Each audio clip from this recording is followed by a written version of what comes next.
আজকে চলে এলাম ফার্স্টক্রাইতে ভূতুর জন্য একটা ড্রেস কিনতে। সামনেই বিয়ে বাড়ি আর আমরা খুব তাড়াতাড়ি বাড়ি যাচ্ছি, তাই সবার জন্যই টুকটাক করে জিনিস কিনে রাখছি। সবাই কিন্তু আশা নিয়ে পথ চেয়ে থাকে যে বাইরে থেকে আমার জন্য কি নিয়ে আসবে।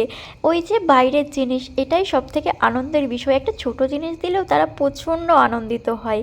আর ভূতুর জন্য প্রত্যেকবারই খেলনা নিয়ে যায়, কিন্তু খেলনাগুলো না ও রাখতে পারে না, একদম ছোট বাচ্চা তো তার জন্য রাখতে পারে না।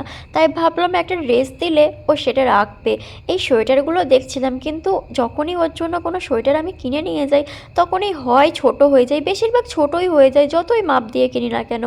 তবুও ভরসা নিয়ে একটা জামাই কিনতে এলাম। ভাবলাম সামনেই বিয়ে বাড়ি যেহেতু একটা পাঞ্জাবি কিনি। পাঞ্জাবিগুলো কিন্তু বেশ পছন্দ হয়েছিল, তবে ওই যে সাইজে ঠিকঠাক ছিল না। একটা পাঞ্জাবি তো নিয়ে এসে মন খুঁতখুত করছিল, 5 বছরের নিয়েছিলাম, তাও মনটা কি খুঁতখুত করছিল। চেঞ্জ করতে এলাম, কিন্তু সেই সাইজটা আর এক সাইজ বড় পেলাম না। কি আর করব, লাস্টে একটা কোট প্যান্ট জামাই আমাকে নিয়ে যেতে হলো, কিছু করার নেই। তবে সেটা আবার 6 বছরের নিয়েছি, যাতে 1 বছর পরেও আবারও পরতে পারে। কি বলতো, ও রোগা হলেও হাইটে না একদম লম্বা হয়ে যাচ্ছে।